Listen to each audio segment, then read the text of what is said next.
耶和华是应该而乐的，因为伊听我恳求的声。耶和华是我的快乐，也是我的盾牌。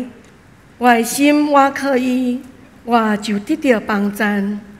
所以我的心大欢喜，我要用我的诗歌而乐伊。三甲来吟圣诗311首，感谢而乐主耶稣基督，请咱起立。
犹原徛地，用使徒圣经来告白咱的信仰。我信上帝，全能的父，创造天地主宰。我信耶稣基督，上帝独生子，咱的主。伊对圣神投胎，对在舍女玛利亚出世，以本州彼勒岛林来受苦，并是第死埋葬落阴府。第3日对死人中搁活，上天，他坐伫全能的父上帝大名，伊要对遐搁来审判活人甲死人。我信圣神，我信圣，公堂的教会，圣道上通，罪赦免，肉体搁活，永远的活命。阿们，请坐。赞美圣歌队所要吟的诗歌，每一天。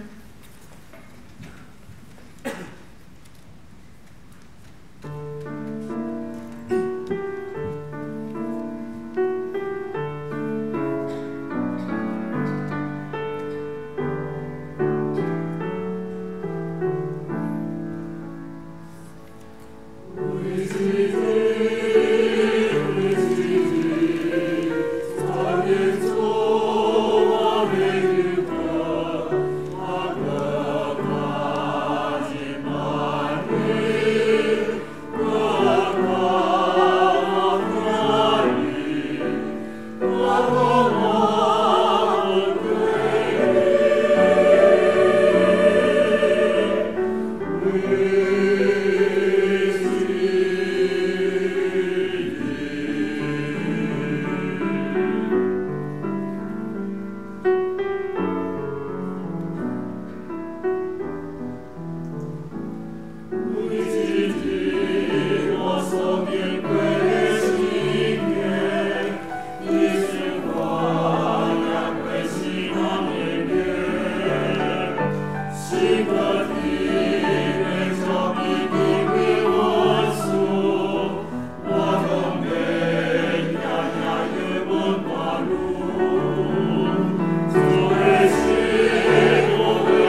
三甲来启应文第22篇，诗篇95篇。来呀，咱来唱歌学了上主。大的上帝，伫通合地极深的所在。伊创造海洋大海属伊。来呀，咱来鞠躬敬拜伊，因为伊是咱的上帝。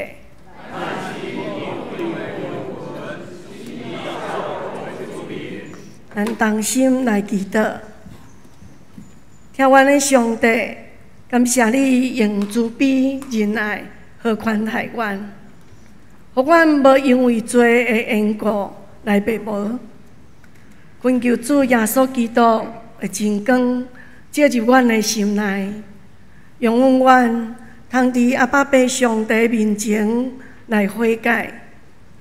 求你也赦免阮言行举止无合你的心意的罪。伫阮悔改认罪了后，求主使阮有新的气力来离开罪，无搁犯错。愿你互阮有换心正直的心，单单注神伫主耶稣的身上，创造阮生命的主上帝。感谢你的恩典来竞选阮，成做你的儿女。你差遣耶稣基督降世。道成肉体，做阮的模样，互阮通领受你的呼召，活出基督样式的生命。毋但伫今世做上帝国的见证，阁互阮有永生的愿望。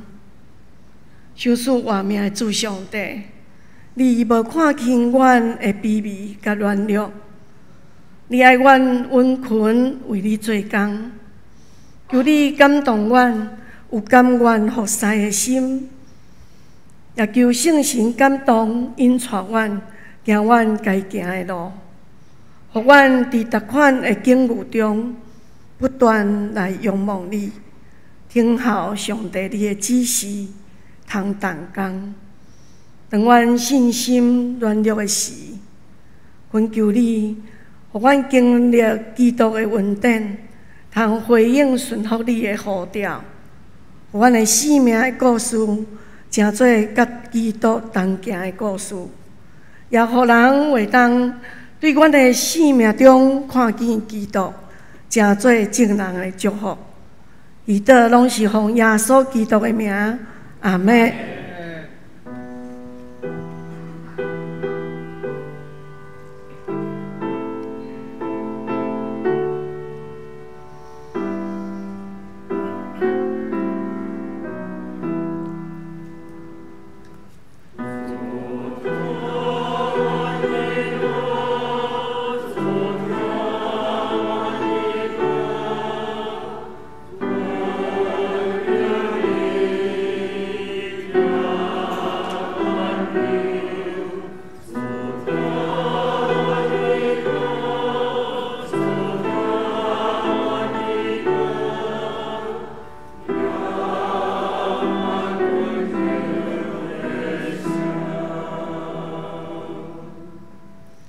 赞美灵山教会诗班因所要吟的诗歌，齐声唱阿门，甲欢喜上赞的组曲。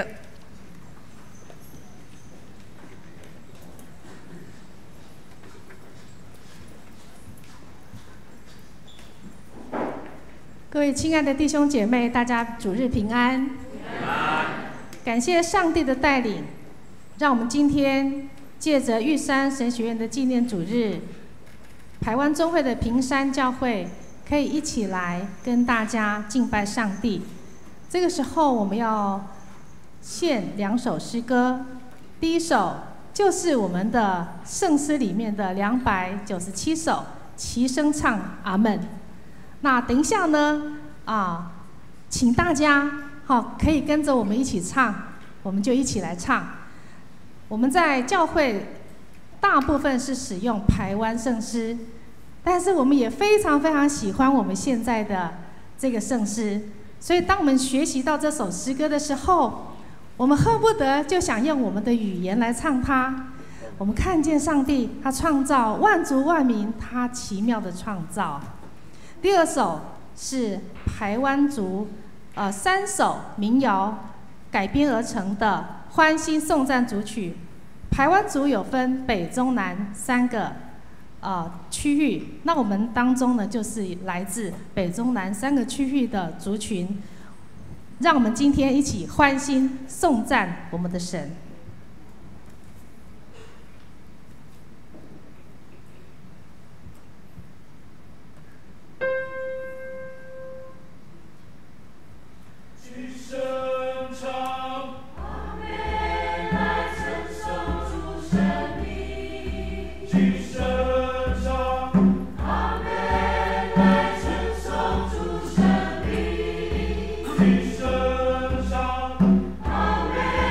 Oh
三甲来领受上帝话，上帝话记载伫旧约圣经创世纪32章27节到30节，以及新约圣经路加福音19章第9节甲第10节。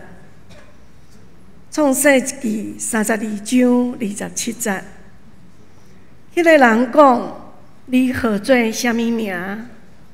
伊讲：“我叫做雅各。”迄个人讲：“我无要搁叫做雅各，要叫做以色列，因为你甲以色列甲人拼输赢，拢较赢。”雅各甲伊讲：“请甲我讲你的名。”迄个人应讲：“你无应该问我的名。”伊就伫遐甲雅各祝福，雅各就甲迄个所在叫做比挪伊勒，讲：“我当头对面见着上帝，我犹无死。”第二位圣经在记载伫路加福音19章第9节甲第10节。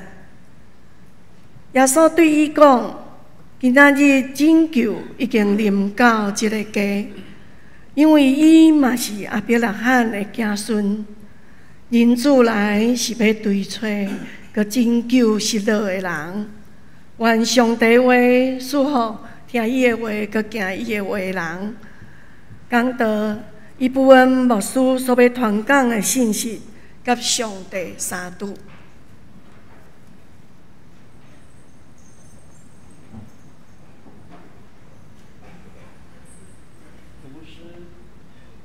在座所有的弟兄姐妹，大家平安。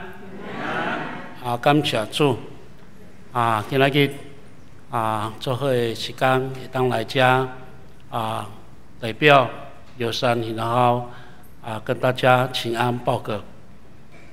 我是原住民，所以我以台语唔做好，所以我今仔日用自己比较熟悉的语言。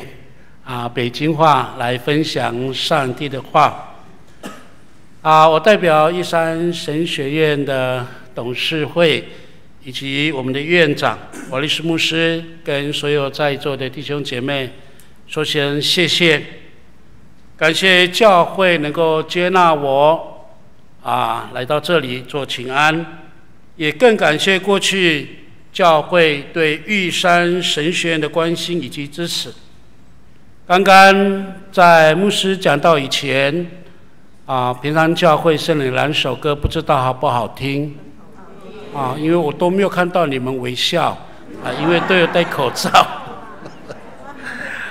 容许我用一点一点的时间来介绍我们平山教会。我们平山教会是在屏东市，也是属于都市教会。目前我们教会有72年的历史，感谢神的恩典与祝福，神让我们在各样得着丰盛。身处在都会的原住民教会，对我们来说，如果早期没有这些牧师以及宣教师的看见，更是上帝的带领而设立这个平山教会。那身处在都市的族人，也许现在还在迷失当中，让我们的心灵得不着一个归宿。今天一开始，我们用音乐来感恩，作为回应神，当作是我们对他的一个献祭。圣经有一段鼓励着我们每一位，记载在哥罗西书的第3章16节，这样说：凡有各样的智慧，把基督的道理丰丰富富的存在心里，用诗歌、颂赞、灵歌彼此教导，互相的劝诫，心被感恩，歌颂神。所以平山教会是一个应该说是在台湾这块土地设立在都会的一个最早的一个教会。我们教会是非常爱唱歌的教会，只是我们在这里一起来敬拜赞美，一同思想神对我们的恩典。一开始牧师要从自己的神话故事以及圣经中的事件的启示，来作为我们今天早上的一个讯息的一个分享。首先牧师要谈有关排湾族关于火源的这一个神话故事。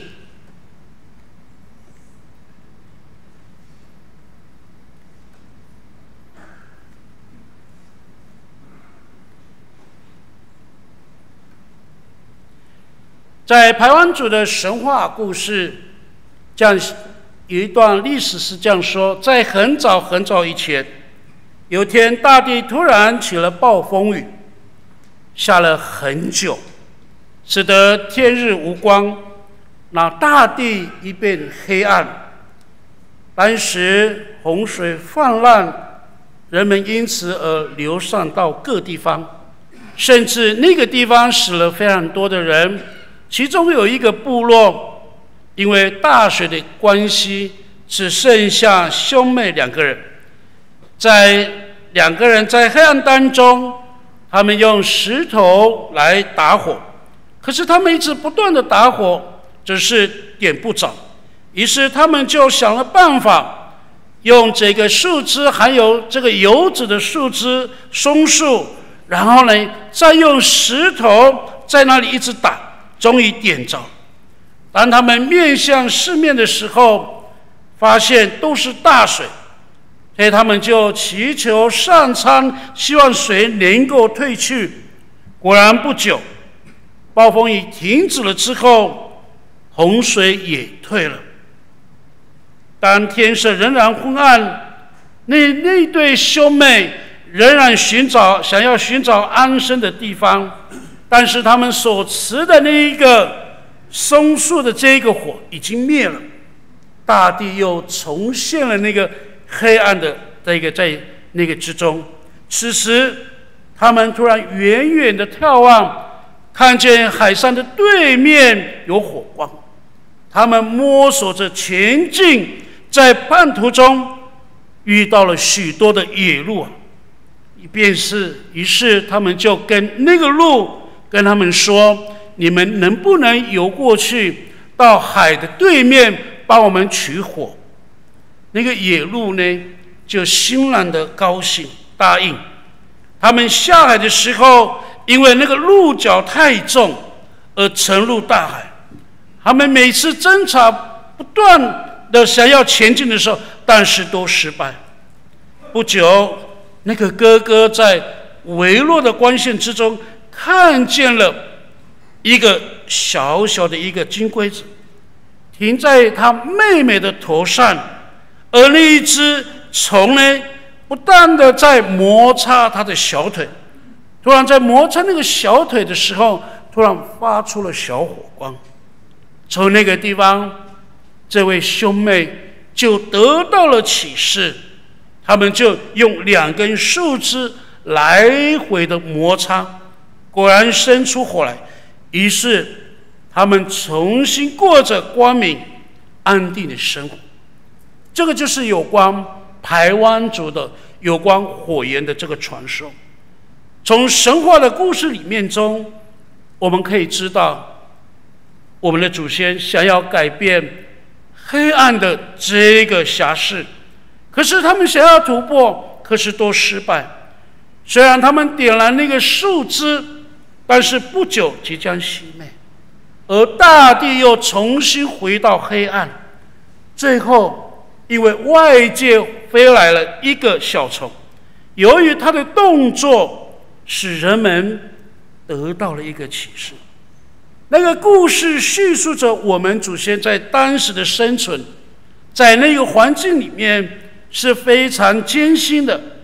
在森林那个地方要开辟一片居住的地方实在不容易，加上在深山里面有天然灾害，也有野兽威胁着他们的生命。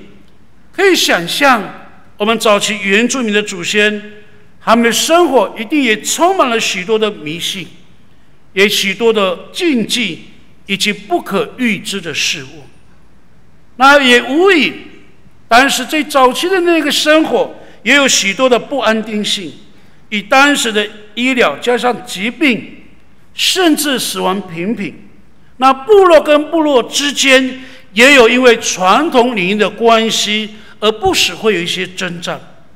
可以想象过去原住民的祖先生活是非常不容易。如果我们要拉到比较近的历史当中，在日据时期，过去我们有许多的传统，我们的文化被破坏，甚至我们的记忆被改变。人最重要的心灵那个依偎就是宗教信仰，也因为当时的殖民化的改而信了那个当时的这个日本的宗教。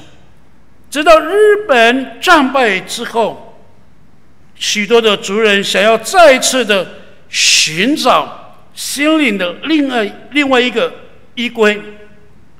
我听过早期的福音如何传到部落的故事，就以我自己的部落山地们，我听过也看过我们自己的历史，在日本战败之后，部落有许多的族人到平地，甚至说日本人走了，我们现在要信怎么样的宗教呢？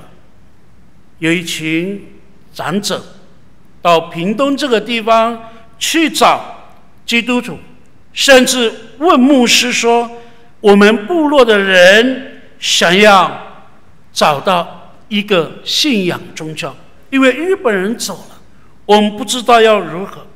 但是他们要反映这样的一个事情之后，从都市的牧师、宣教师就带了盐巴，带了医疗，进入到部落来帮助族人。在帮助族人的同时，也分享着福音的信息。当族人因为病得医治，也听到了福音，他们心灵得着了平安，就纷纷的信了上帝。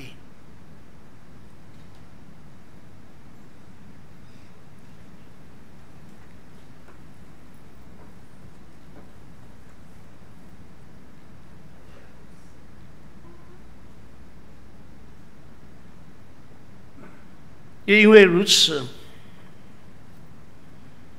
他们的生命得着新的曙光跟盼望，他们不再被那些迷信跟禁忌所捆绑。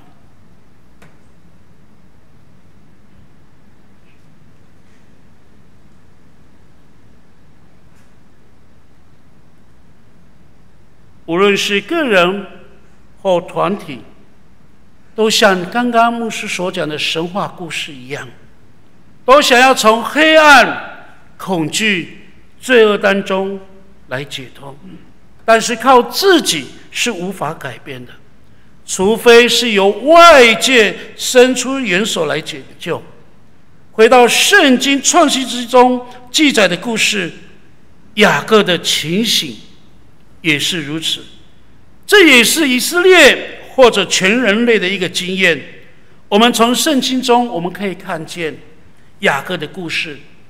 我们表面来看来，雅各是一生似乎是一个成功的一个人，可是他是用尽这个心计，从自己的父亲当中，甚至从亲人的手中得到他想要的东西，因为他骗取了他父亲的祝福，他夺取了长子的名分，然后使继母牵走岳父他最好的羊。现在他带着他的妻子跟11个儿女，以及他的奴仆和所有一大堆的这个牲畜，那衣锦荣归，他想要回家乡。可是他回到家乡的时候，他大大的可以夸口自己的成就，然而他内心的深处却被着罪恶所笼罩。此时夜深已深，所有的人都渡河到了对岸，只有他一个人在雅博渡口上面。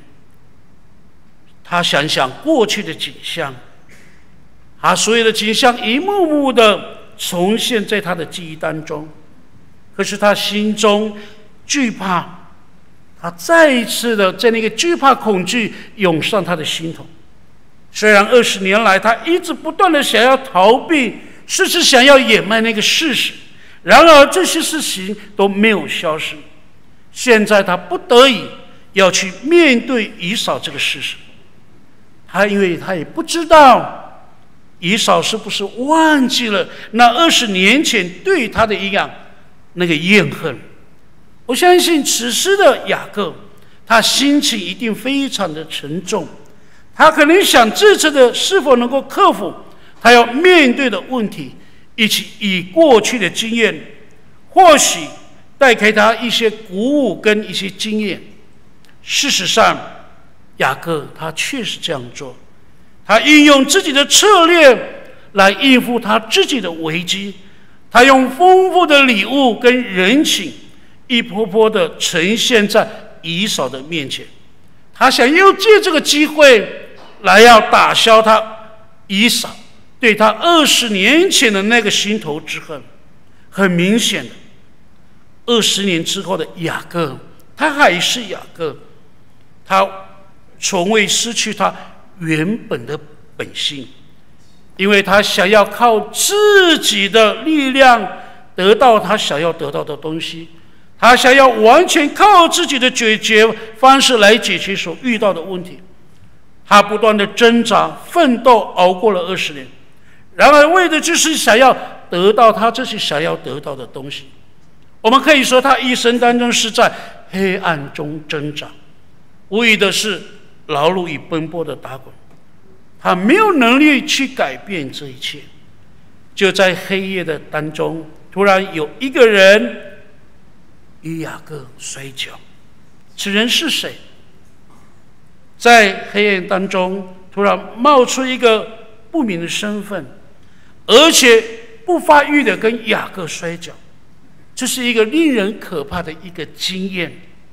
雅各的内心一定非常的复杂，到底这个人是谁？到底为什么要跟他摔跤？那个人并不是普通人，而是耶和华本身。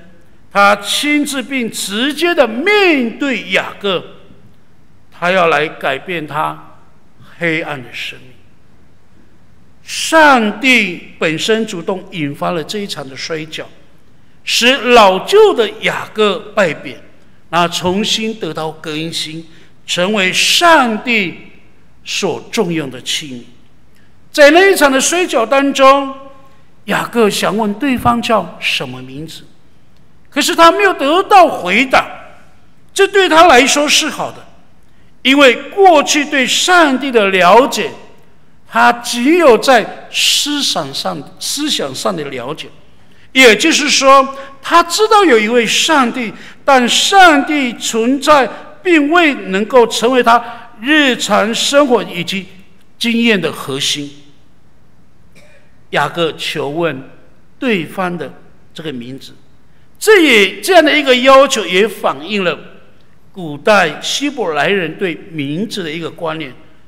他们认为名字代表一个人的一切，没有名字就是缺乏了存在的意义，也就是不算是一个真正存在的人。这个名字等于是一个力量，能够保护以及约束那个人的名字。因此知道一个人的名字，等于知道他真正的本质，也就是能够控制他的一切。当雅各将他的名字告诉对方的时候，也表示他已经将他的本质已经揭示了给对方，将他整个的存在已经完全的交给对方，也能够完全的顺服，让对方去控制。这是雅各与神相遇最大的改变。从那一刻起，他从原本的那个一味的夺取，然后改变放下这个自我，愿意降服的一个态度。雅各与神摔跤，看起来他似乎好像占上风，可是他的大腿被摸了一下，他却成了一个跛脚的人。他可能万念的这个聚会，头一次发现他自己的不足，以及他自己的有限。然而雅各一生的转捩点，上帝赐给他的一个名字，新的名字叫做以色列，意思就是靠上帝直走。而且当他离开比努以勒的时候，而是靠着上帝直走直的路。雅各的经验也是以色列人以及全人类的一个经验。人类在黑暗当中挣扎，要不是上帝从黑暗中把人所解放，人类将继续会活在黑暗中挣扎。但因为上帝的干涉，使人类的挣扎有了一个很好的结束，使我们能够从黑暗当中转变成为一个黎明。阿们。当福音进入到原住民的部落，曾经被誉为是一个20世纪的一个神经，指的是什么？是指着福音的种子被撒在这一块土地上，而且能够发芽成长。这是一个活活的一个见证。如今原住民部落几乎都是基督徒，走到任何一个部落都可以看见教会，而教会成为部落中最是能够带给部落一个平安、一个喜乐的地方。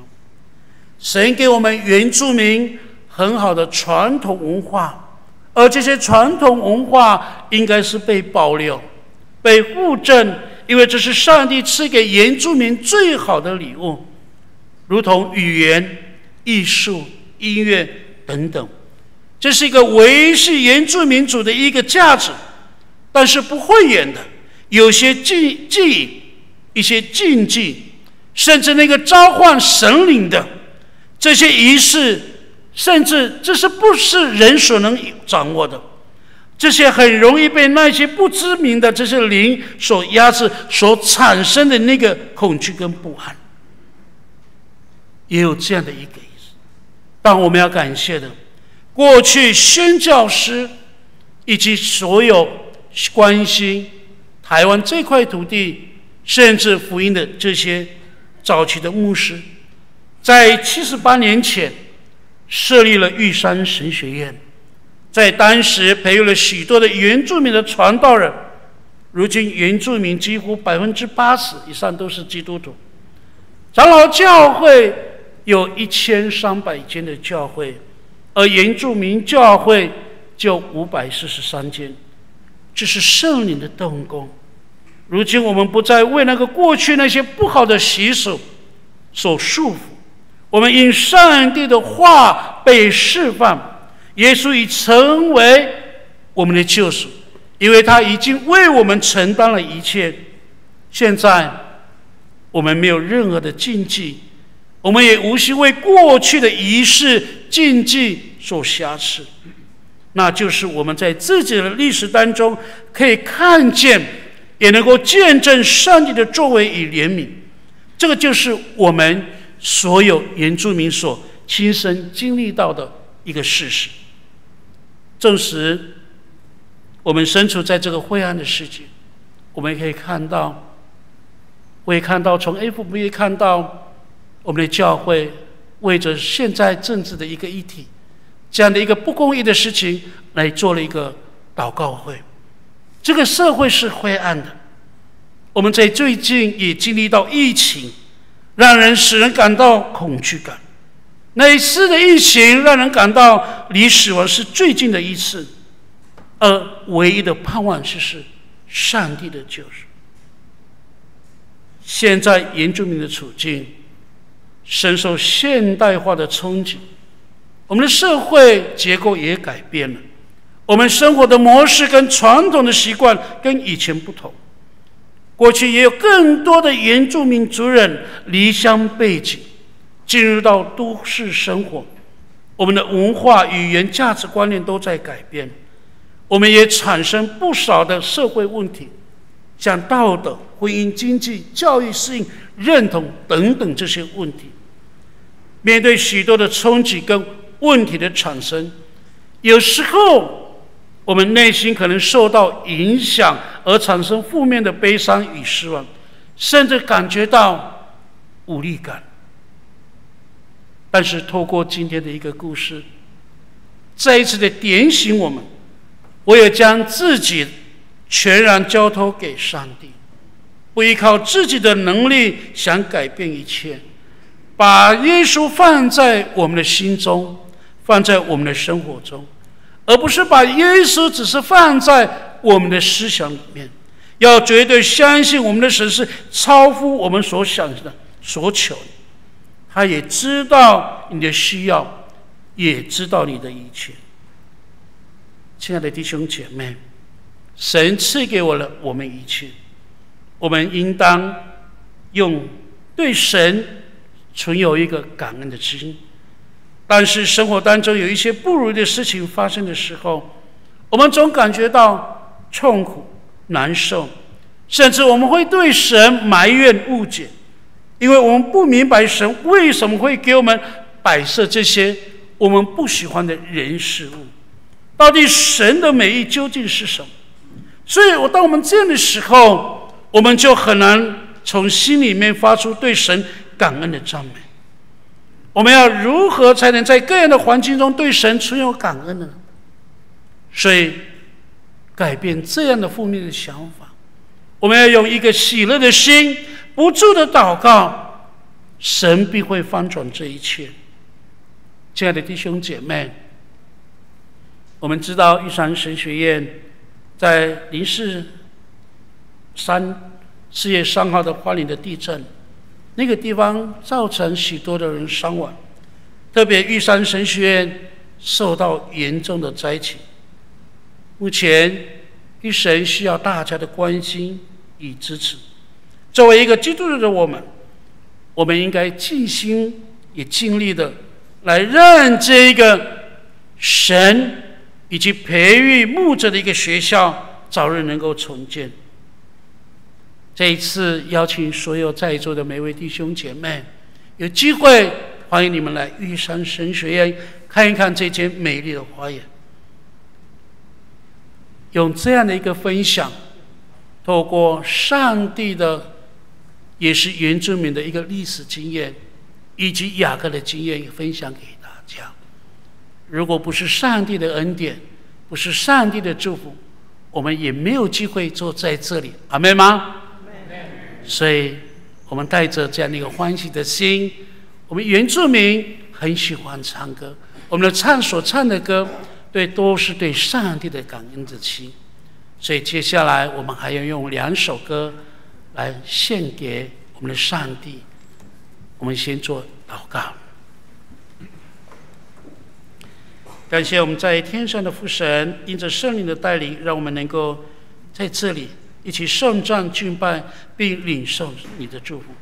愿我们今天都能够成为玉山神学的祝福，也愿你赏赐那甘心乐意摆上的弟兄姐妹，祝福教会福音兴盛，教会成为社区盼望的记号。我们如此祷告，是奉耶稣基督的名求，阿们。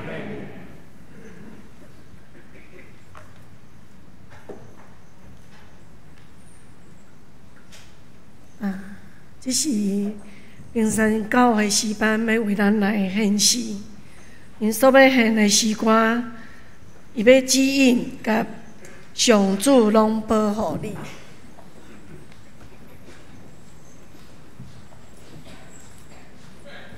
现在我们要献诗的2首诗歌，他必指引，以及上主都保护你，都是我的创作。那我自己呢，我是牧师娘，那我也在玉山神学院有接近20年的教会音乐学系的教学的服事。那在30多年前，当时呢，神呼召我到玉山神学院教会音乐学系受装备、受造就，在当时就写了《他必指引》，当时只有20岁。那20岁的年纪呢，在教会实习的这个路上，我知道神的呼召，他必要指引我们未来的道路，也是祝福我们的道路。第2首，上主都保护你，这个呢也是在玉山神学院担任教会音乐学系系主任的时候写的诗歌。那这首诗歌正逢我们在原住民的部落遇到很严重的88风灾，摧毁了我们很多的部落的我们的村庄，那我们的学生、我们的族人也都受到很大的伤害。但是直到如今，上主都保护我们重建，再次的建立更美的教会。上主也要保护我们所有的弟兄姐妹，直到永远。阿们。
为着要报答上帝听甲恩典，请咱用甘心乐意的心来奉献。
起立。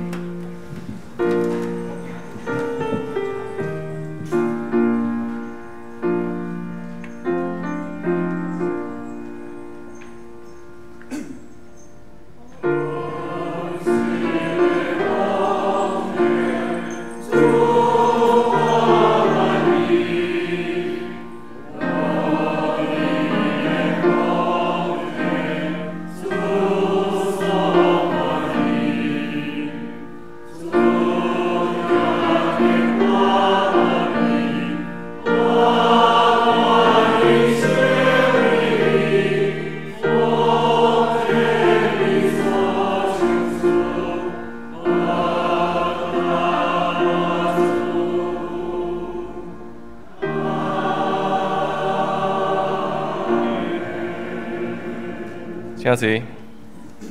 咱来看几项教会消息的报告。咱伫礼拜三，咱的圣经学堂进度来到士师记第4章第1节到11节，欢迎咱会当踮伫线顶来做伙读上帝的话语。今仔日咱特别关心玉山神学院的需要，特别踮伫花莲大地堂了后，学院中间的校舍有拄着侪的损坏吼，所以今仔日咱嘛透过奉献，也踮伫祈祷中间同齐来支持玉山神学院的事工。今仔日咱也欢喜会当台湾中会平山教会一部分牧师甲因整个的诗班来到伫咱中间吼，我们是不是请一部分牧师跟我们平山教会的诗班一起起立，让我们感谢你们的服侍。好，请坐。好，咱后主日要举行圣礼典，所以咱会收圣餐，伫2堂礼拜后要召开小会，所以请咱的小会员会当准时来参与。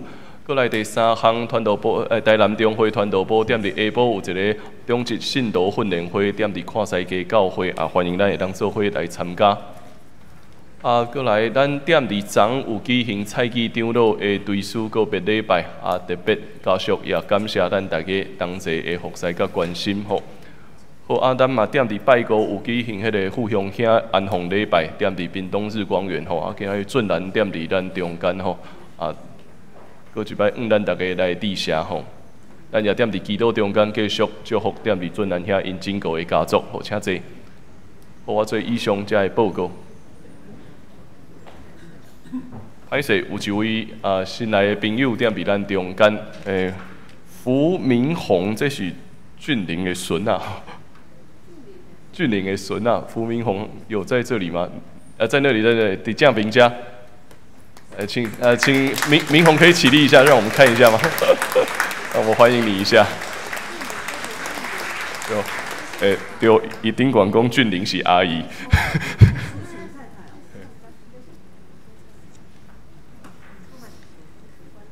这是咱做伙来读本周的金句，金句记载伫周报的第12页。我先来读一摆线接，请咱大家做伙读2摆。人子来是要追找个拯救失落的人。路加19章10节，请咱做伙来读2摆。人子来是要追找个拯救失落的人。路加19章10节，搁一解。人子来是要追找个拯救失落的人。路加19章10节。做伙来吟祝福蔡肯诗，圣诗399首，愿上主大仁爱。吟诗后，请伊布恩牧师祝祷。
愿主耶稣基督的慈爱、圣灵的感动与交通，常与你们众人同在，从今时直到永永远远。阿们。